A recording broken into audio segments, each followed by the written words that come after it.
Wednesday. It snowed last night just like Mom said it would, and while all the other kids in the neighborhood were enjoying their day off from school, I was pounding the pavement looking for work. I thought about whose door I should knock on first, but it wasn't easy. Mrs. DeRocher lives right across the street, but she's a little too affectionate, and I usually do my best to avoid her.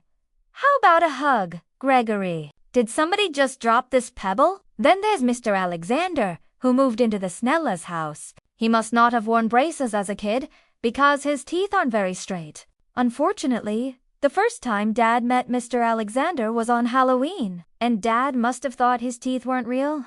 Those teeth are hilarious. So I decided to skip Mr. Alexander's house. 2. There are people who live on my street that I haven't spoken to in years. When I was about 4, Mom and Dad had a cocktail party for some of the couples in the neighborhood, and I went downstairs during the party to use the bathroom. But I guess back then I didn't know you were supposed to keep the door locked, so Mr. Harkin walked right in on me.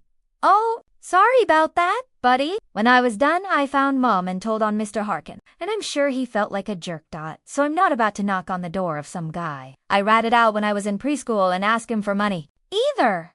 Today I realized there's just too much history between me and the people in my neighborhood, so I decided to go one street over to Prentice Lane and start fresh. I walked up to the house on the corner and knocked on the door, but I recognized the lady who answered. She was Mrs. Melcher, one of Grandma's friends from bingo. I told Mrs. Melcher I was trying to earn a little money shoveling people's driveways and that I'd be happy to do hers for $5. But she told me she never gets visitors and invited me inside to chat.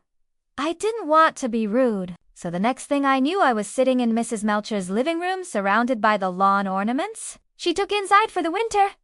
I felt a little uncomfortable, but I figured if I was going to ask someone for money, the least I could do is try and be polite. But all I could think about the whole time I sat there was how much money I could have been making if I'd just knocked on someone else's door instead. I must have been in there for an hour before I was finally able to steer the conversation back to the subject of me shoveling her driveway. But Mrs. Melcher said her son was coming by in his pickup truck any minute, and he plows her driveway for free, so that's an hour of my life I'll never get back. I headed back out onto Prentice Street and started knocking on doors. I guess most people were at work, so it took me a while to find someone who was actually home. I finally got lucky when a guy who looked like he just woke up came to the door. I told him I'd shovel his driveway for $5, and he said it was a deal. I got to work and was making pretty good progress, but it started snowing again while I was shoveling. By the time I finished, it had snowed so much that you could barely tell I did any work. So I rang the doorbell and asked the guy if he wanted me to shovel his driveway again for another $5. But he wouldn't go for it. And to make things worse, the guy said he wasn't going to pay me the first $5 until his driveway was clear like I promised.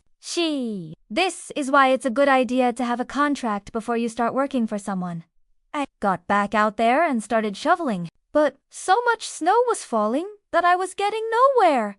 Pant. Then I had an idea. Grandma's house was only a few streets away, and I remembered that she keeps her lawnmower in the garage, so I walked over to her place and pushed the mower back to the driveway I was working on.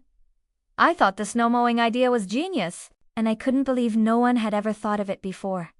Unfortunately, it didn't go as smoothly as I hoped it would. I thought the snow would shoot out of the side, but the blade cut right through it, and the snow stayed where it was.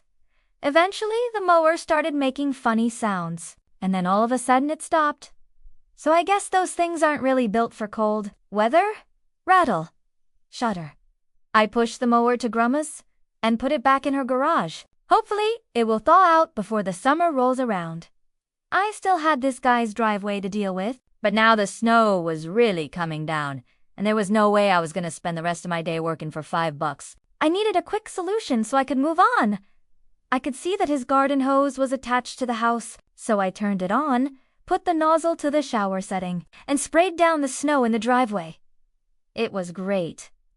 The water melted the snow on contact, and I was cruising. Then I saw a sprinkler leaning up against the house, and I got an even better idea.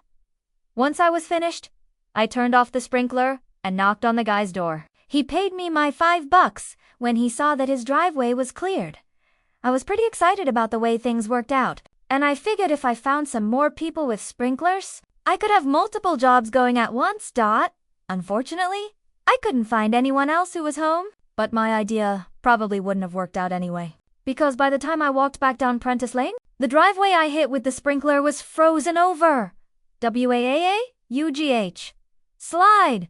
When Dad got home, we had to go out and buy 5 big bags of rock salt to melt the guy's driveway. So now, instead of having money in my pocket for all my hard work, I'm $20 in the hole.